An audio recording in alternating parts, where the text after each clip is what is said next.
Why Corby? Why so far away? A shift is happening. They say we decide you are not eligible to stay in London. Displacing the poorest. They offer me a place called Hartlepool. It's too far for me. Outside London, even outside the southeast. A housing crisis cutting off families. You don't see this as home? Taking more people into temporary accommodation hours away from everything they know. Our house in Harrow, it was small, but it was home. The therapist, she's telling me you'll get through this, but I don't think so at all.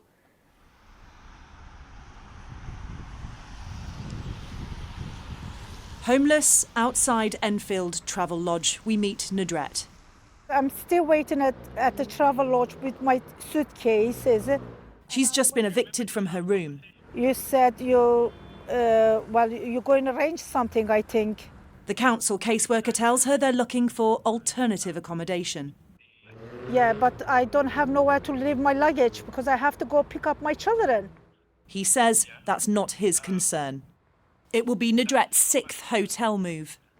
They offer me Hartlepool, place called Hartlepool, and it's like 4 hours and 37 minutes away. It's too far for me. After rejecting a rental 250 miles away. And you've got to pick the children up for school and they've got nowhere to stay? Yes. You don't know where you're going to be sleeping tonight? No. And this has been going on for months and months, and I can't take anymore. I can't. I don't have no energy to stand up because my children are suffering at the same time I am. I don't know what to do. In Corby, it's 4:30 a.m.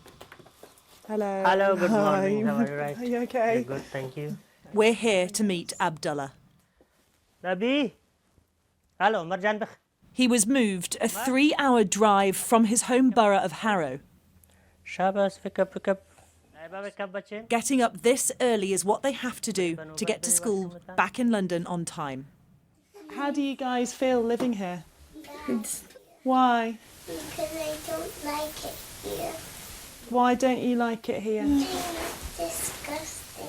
You leave for school in the middle of the night, every day. We have to wake up like very early, and plus I've got my SAT soon, so I really need to Okay, so. Get more sleep. revise for that, I guess. How tired are you? Like, you can tell by my voice, I guess. You don't see this as home? I think so. Evicted when their landlord sold, Corby is temporary. They were told for 6 weeks. It's been 4 months. They told me if you not accept this house, we take out your name from the list. They say you don't need the house. So you had no choice? Yeah, I have no choice. You must go Corby, otherwise there's no choice.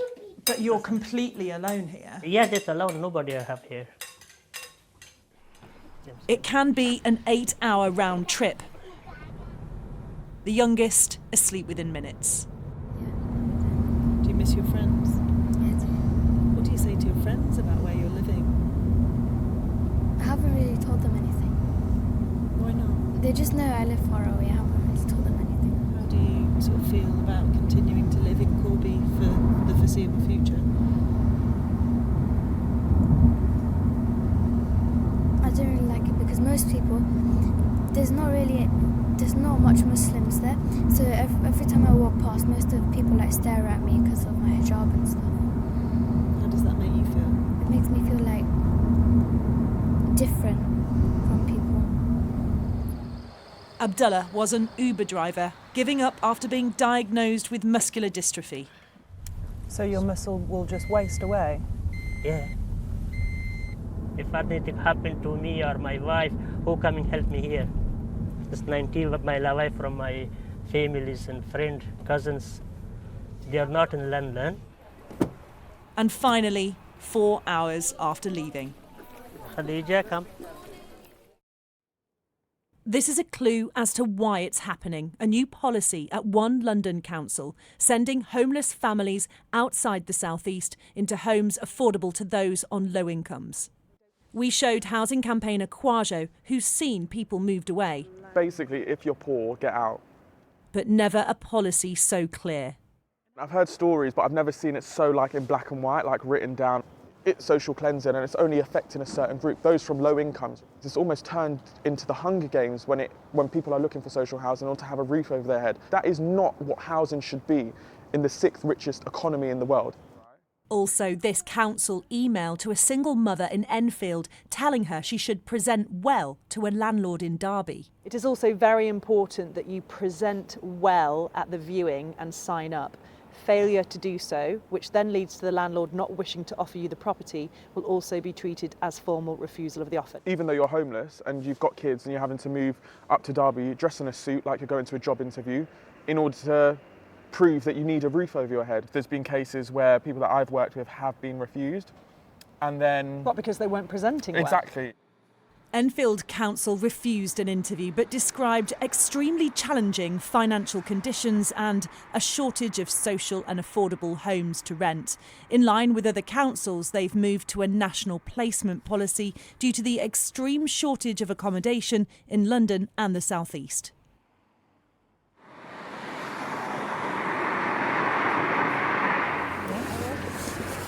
In Ilford, that threat lingers over Nadret. Ada, he's still a little bit sleepy. Up early with her daughters. Mum, first time ever, Eda's hands are cold. They're usually so hot. It's been a few weeks since we met. We're going to cross the road, okay? Just wait here. They're still in London, but hours from school. They were so tired. My daughter was, when she get home, she was lying on the bed. Mommy, I'm so tired.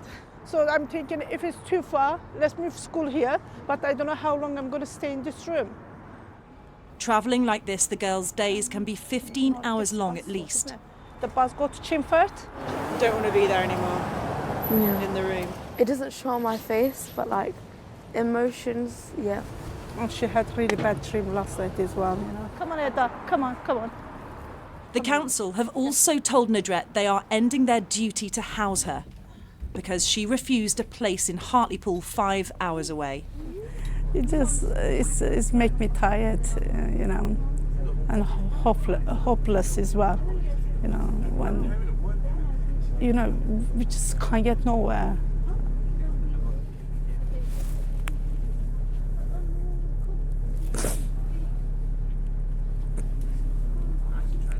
I didn't know that house situation is going to be that hard.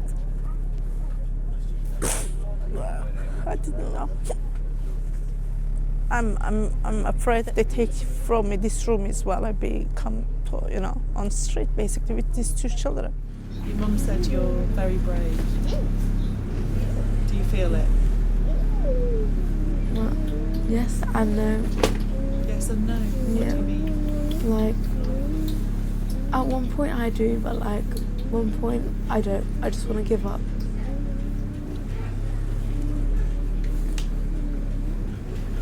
It's hard for you. Yeah. Come on, let's go.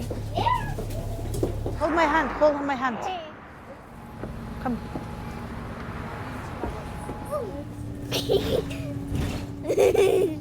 It's probably playtime or lunchtime. Yeah. I hope that it will be playtime because I like play. Of course. And over 3 hours later, it's nearly 11 a.m. at school. Hello again. Good afternoon. How are you? Yeah, good. Thanks so much. Yeah, this is your new home then Yes, at the moment. At the moment, yeah. As well, emergency houses. This is emergency housing. Yeah. It's classed as emergency housing. They do. Oh, okay. So you're still in limbo? Yeah, they say we don't know for how long. Really? Yeah, ask this person this for how long. So they say minimum 2 months. We don't know for how long you keep here. Oh, okay. Yeah. So you're in the same situation? Same situation. They could move you anywhere? Yeah, couldn't move anywhere. After 6 months in Corby, Throw it to me. Abdullah's family have just been moved to Hounslow, still an hour's drive to their school in Harrow. Cheeky monkey. But back in London.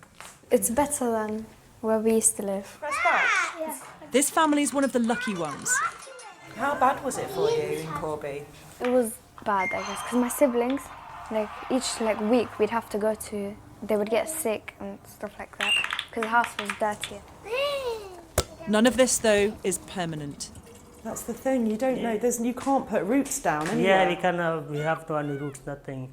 You never know where they're going to put us next. Our house in Harrow, it was small, but it was home.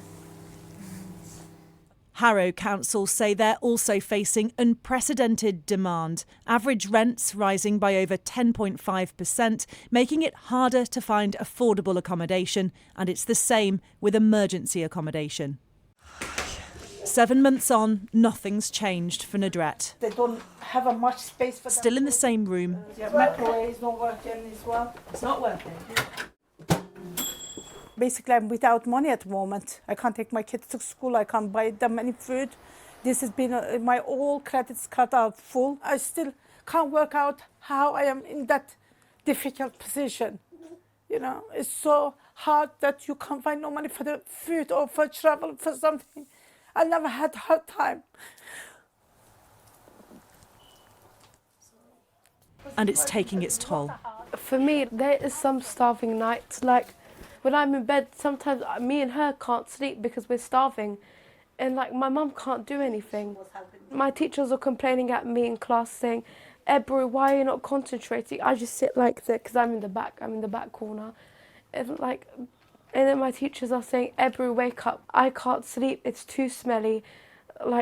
Some things bite me. The school have suggested they move. 51% attendance. Doesn't see. That's it. I mean, I can't do anything about it. It's not your fault. Yeah. It's just so much on my mind. No. There's no space in any school in here. No car, I don't have no house in here, I don't have nothing. I don't have no money in a bank. What can I do? Sky News has found the number of families sent out of area into temporary accommodations gone up by nearly a quarter across England. I don't know about my future, what I'm doing. For many, it's almost impossible to find a rental. They might send you outside in London again. Moved from one place to another. My health is day by day going worse. Families in perpetual limbo. So life expectancy is not long. No. When we finish, you finish. And until then, you're fighting for a home for your children? Yeah, for my children, yeah. It makes me feel really sad, genuinely, but I don't have any hope anymore. The therapist, she just gives me kind words. She's telling me you'll get through this, but I don't think so at all.